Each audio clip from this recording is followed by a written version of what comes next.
Assalamualaikum warahmatullahi wabarakatuh. Kami dari Senam Aerobik kelompok 2 yang beranggotakan 4 orang akan mempresentasikan tanggung jawab instruktur senam aerobik. Dari kelompok 2 ini ada 4 orang.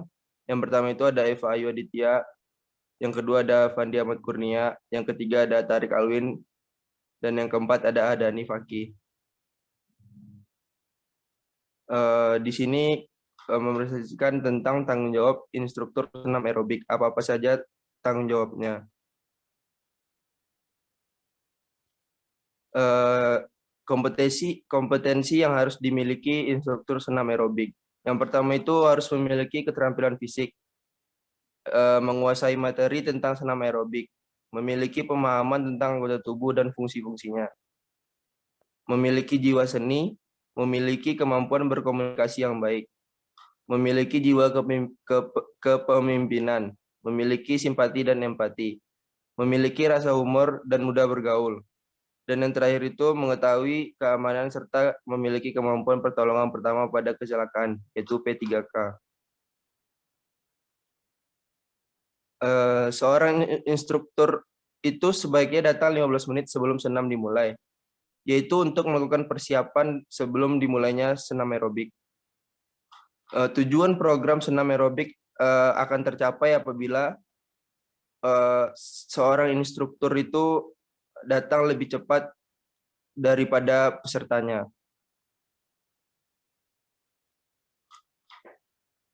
Ya, sekian. Untuk menjadi seorang instruktur senam aerobik yang siap mental, kita bisa melakukan hal-hal seperti yang pertama, memotivasi diri kita sendiri, yaitu selalu berpikiran positif bahwa kita bisa melakukan hal tersebut. Yang kedua, usahakan untuk menghindari perkataan dan tindakan yang menyebabkan resiko negatif. Yang ketiga, memiliki rasa simpati dan empati. Contohnya, menyapa peserta dengan namanya dan menyambut peserta dengan berjabat tangan atau tos atau kontak fisik lainnya. Dan yang keempat, kita harus memiliki antusiasme yang tinggi. Dalam melakukan hal-hal tersebut, kita sudah bisa berbaur dengan peserta dan membuat mental kita menjadi lebih siap. Selanjutnya, agar peserta senam merasakan kebersamaan, kesiapan, dan saling terhubung satu sama lain, seorang instruktur dapat membangun suasana yang baik dan menarik untuk menciptakan atmosfer yang positif di dalam kelas tersebut. Tipsnya yaitu seperti memulai dengan salam dan perkenalan. Yang kedua, mengenakan pakaian yang sesuai tetapi tidak terkesan mengintimidasi peserta. Yang ketiga, memberi informasi tentang peralatan yang akan digunakan dan kondisi tempatnya. Dan yang keempat, memberi penjelasan terkait latihan yang akan dilakukan. Kelima, menjelaskan manfaat dari latihan yang akan dilakukan. Dan yang terakhir, memberi senyuman dan kalimat positif sebagai motivasi. Selanjutnya akan dijelaskan oleh rekan saya, Fandi. Fandi, saya persilahkan. Ya, setelah berhasil menciptakan kesan positif, tugas seorang instruktur senam aerobik selanjutnya adalah bagaimana memimpin peserta. Nah, saat berlangsungnya senam aerobik, ada 5 tahapan untuk memimpin peserta senam aerobik dengan baik dan teratur. Yang pertama, ada memberitahu peserta apa yang harus dilakukan. Untuk contohnya, seperti ini. Hari ini kita akan melakukan senam aerobik low impact. Langkah dasar atau basic step dalam koreo pertama atau 2 yaitu step touch dan heel touch. Yang kedua, memberikan contoh bagaimana gerakan yang benar. Nah, contoh ini mendemonstrasikan bagaimana melakukan step touch dan heel touch dengan benar. Yang ketiga, berilah waktu peserta untuk mencoba. Nah, setelah diberi contoh, mintalah peserta senang untuk memeragakannya. Yang keempat, amati bagaimana peserta melakukannya. Amatilah apakah peserta melakukannya dengan benar. Dan yang kelima, berikan pujian untuk progres mereka yang mereka lakukan. Nah, berilah pujian apabila benar dan berilah pembenaran apabila ada gerakan yang kurang pas. Next.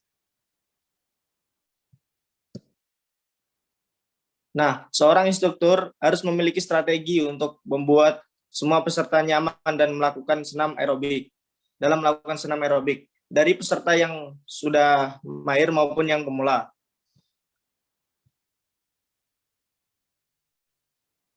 Nah, sekarang ada esensi komunikasi dalam senam aerobik. Kemampuan berkomunikasi merupakan salah satu kunci penting untuk menjadi sukses dalam berbagai bidang kehidupan. Begitu pula dengan dalam olahraga.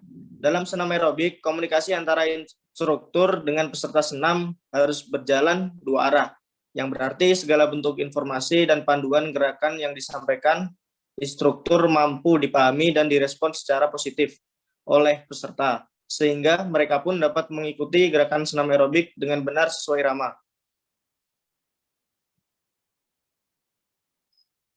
Mungkin sekian dari saya. Selanjutnya saya kembalikan ke Fakih. Baik, terima kasih kepada Fandi yang mempersilahkan saya untuk presentasi. Kemudian ada dua jenis komunikasi yang lazim digunakan dalam dunia olahraga. Yang pertama, komunikasi verbal, dan yang kedua, komunikasi non-verbal. Biasanya komunikasi verbal yaitu komunikasi yang dilakukan secara lisan. Namun ada juga komunikasi yang tertulis. Biasanya komunikasi secara tertulis yang digunakan untuk aturan dan rules dalam senam. Dan untuk verbal yang lisan biasanya akan menimbulkan sebuah komunikasi dua arah yang itu akan lebih baik dan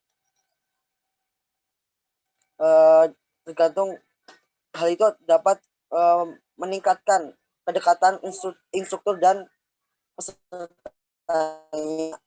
Yang berikutnya adalah komunikasi nonverbal. Komunikasi nonverbal biasanya merupakan komunikasi yang dilakukan melalui media tulis atau lisan. Menurut Encyclopedia of Language and Linguistics, biasanya komunikasi nonverbal dapat dilakukan melalui gestur tubuh atau gerakan tubuh, irama, bau, rasa, dan penampilan. Cara pakai juga merupakan bentuk komunikasi nonverbal.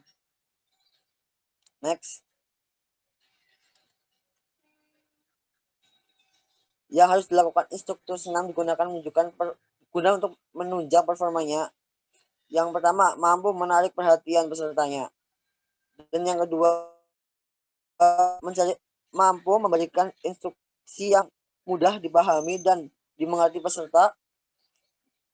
Ketiga, mampu memainkan intonasi. Dan yang keempat, mampu menerapkan kecakapan nonverbal. Saya kembalikan ke moderator. Terima kasih.